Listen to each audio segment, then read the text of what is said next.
28th of March, 2017. The last flight of the day was about to take off from Charles de Gaulle Airport in Paris, carrying 35 passengers. The destination? Zurich, Switzerland. A quick flight of less than an hour. It was clear weather, but inside the cockpit, the two pilots felt that something was wrong with the aircraft. Firstly, the takeoff wasn't smooth enough. It felt like the plane was rushing to escape the ground. And just seconds after takeoff, the plane climbed too fast. Its nose pointed sharply upward, with speed dropping. And this happened not only once, but in back-to-back 2 flights flown by the same pilots. Even worse, in the second flight, their plane was about to crash into another passenger jet in the midair. But did they make it out in the end? And most importantly, what led to such a deadly situation in the first place? Was it pilot error or some technical problem? This is the bone-chilling case of Air France 1414, something so terrifying that ended up becoming a case study in aviation. It was dark already, just past 9 on March 28th. The plane was ready. Both the pilots of the plane were highly experienced. The 51-year-old captain had over 9,500 hours, with 6,700 on the A320 family. And the 36-year-old first officer had 5,500 hours, mostly on the same aircraft. Besides, they had flown this route more than 100 times together, and because of that, they were close friends too. Apart from the pilots and 3 crew, there were only 35 people on board, even though the plane had the capacity to carry 132 passengers. Naturally, it made the aircraft lighter than expected. A heavy plane feels like a loaded truck as it moves slow, steady, hard to shake, but a light aircraft? It's easier to take off. Besides, the aircraft also had powerful engines, so combined with its lightweight, this created a risky combination, one that no one expected in the beginning.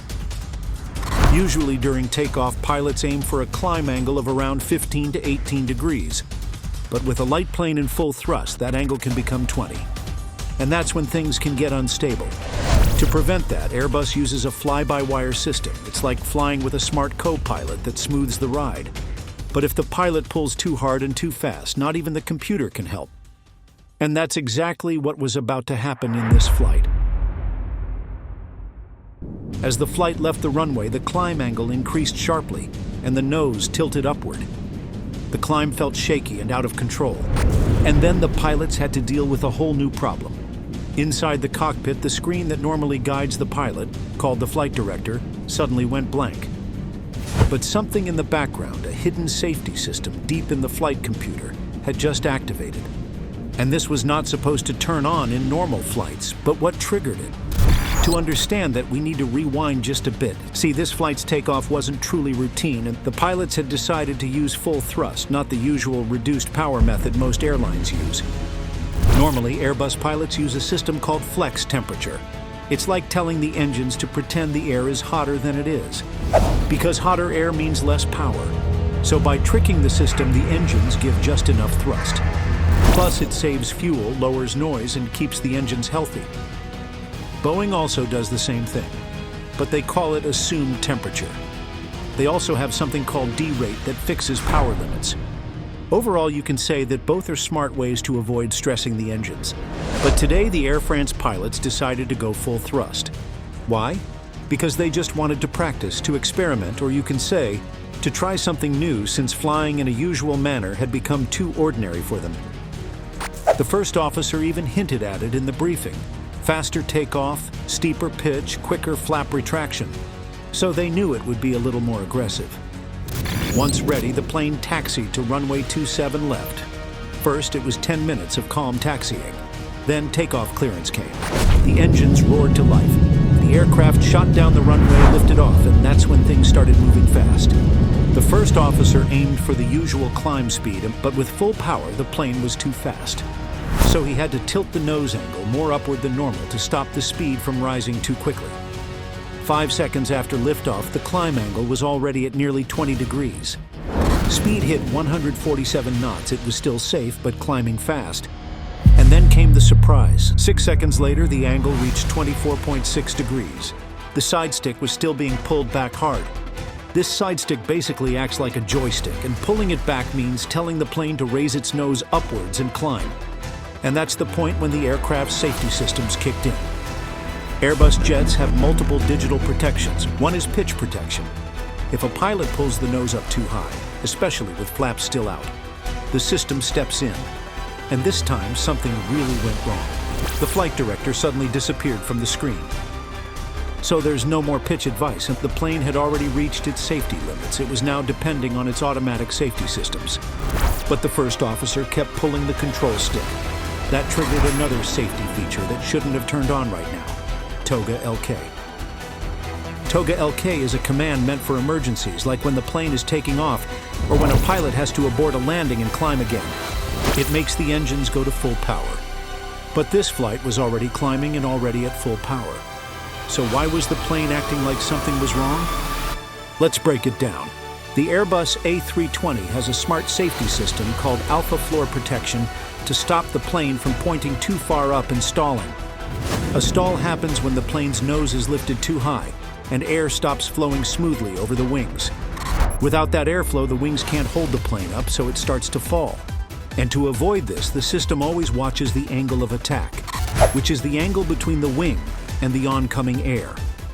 If that angle gets too steep, Alpha Floor Protection automatically kicks in. And in this flight, with the wing flaps partly out, the system was ready to act if the angle of attack hit around 15 degrees. Because this system doesn't wait for danger, it jumps in quickly. For example, if the pilot pulls the stick too far back, say more than 14 degrees, it can trigger the system, even if the plane isn't stalling yet. That's exactly what happened on this flight, but it only lasted half a second. And in that tiny moment, the plane's brain forced the engines into full emergency mode and locked them there. The result? The screen showed Toga LK, meaning the engines were still running at full power, as if they were still performing takeoff. And they would keep doing that unless the pilots manually reset the system. Otherwise, the plane wouldn't slow down or fly steady. Even worse, too much power could make it climb too steeply, overspeed, or lose control. Anyway, 13 seconds later, the first officer noticed the issue. He turned off the auto thrust using the switches on the thrust levers. And 8 seconds after that, he turned it back on using the proper method, pushing the button on the glare shield and moving the levers to the climb setting. It was the system reset. As a result, the plane continued climbing. Flaps went in. Speed increased. Everything looked normal again. But was it really? There was no time to discuss it, and because the flight was short, they had to prepare for landing. And just 1 hour and 1 minute after takeoff, Air France Flight 1414 touched down safely in Zurich. But don't heave a sigh of relief yet, because this is the real beginning of the imminent disaster. Just a day after, 30th of March, 2017, an empty Airbus A321 named Flight 372V had taken off from Toulouse-Blagnac Airport, heading to Paris on what should have been a boring routine flight. At 37,000 feet, it was also shooting through the sky way too fast. Its nose was also high, its engines roaring, and it was climbing like a missile. There were no passengers, no cabin crew, just 2 pilots in the cockpit, and at that altitude in midair, they discovered that something in the flight was clearly wrong. 2 days earlier, right after landing in Zurich, the first officer of Flight 1414 got a call from Air France Operations. They asked if he was free to fly an empty aircraft from Toulouse to Paris. The reason wasn't clear, but since Toulouse is Airbus's base, the plane had probably just come out of maintenance. He said yes, and then asked if a captain was assigned.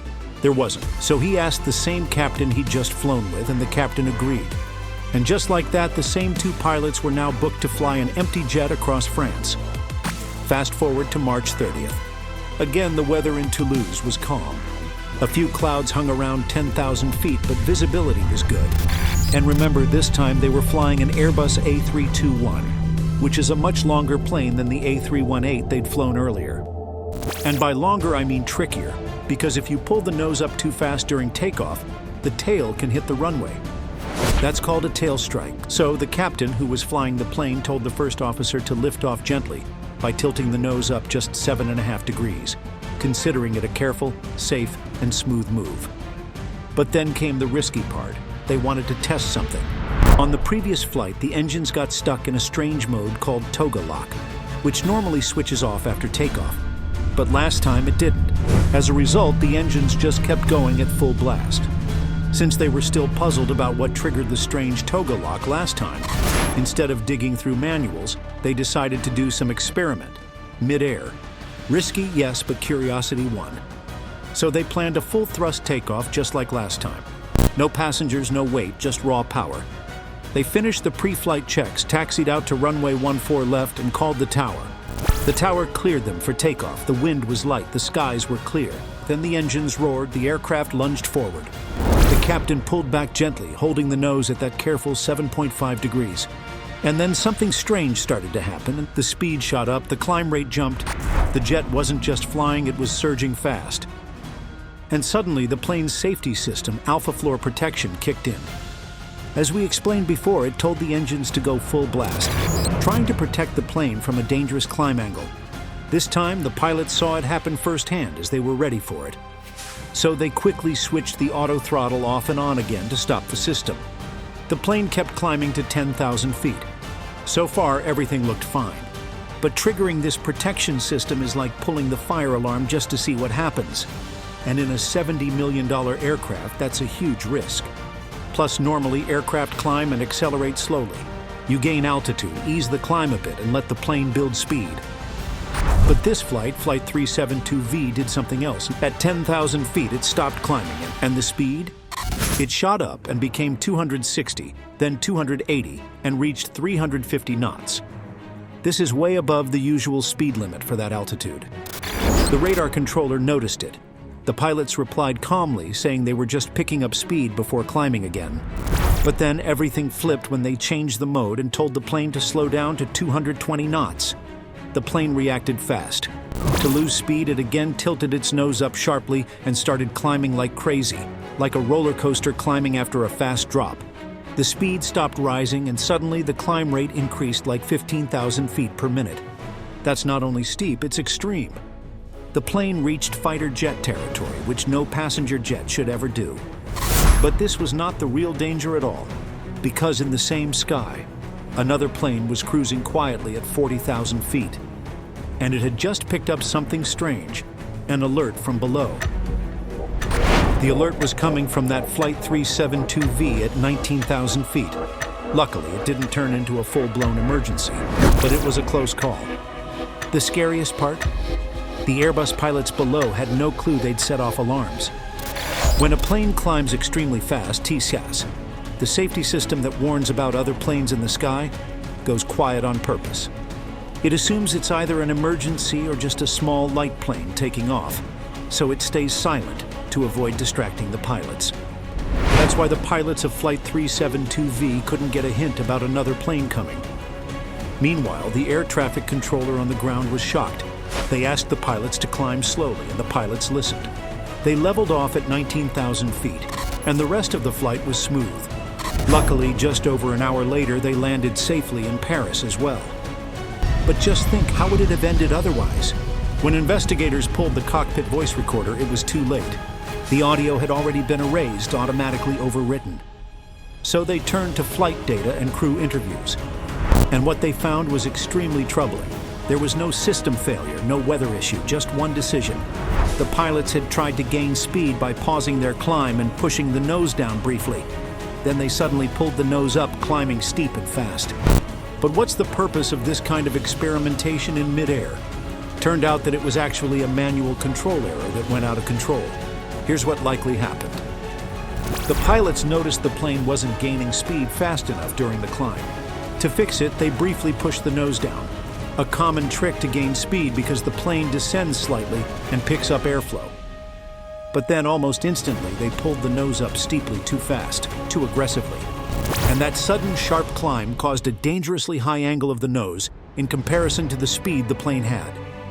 This can destabilize the aircraft and trigger stall-like conditions or confuse the autopilot. Technically, managing aircraft energy like this isn't wrong, but doing it without full awareness in busy airspace is dangerous. However, this flight became a case study later due to its near miss to the extreme fatality. If another plane had been just a little lower, what do you think would have happened to both the flights? Let us know in the comments below. And to know more about the bone-chilling aviation disasters, Just subscribe to this channel and keep an eye on our work. Until we meet again, fly safe.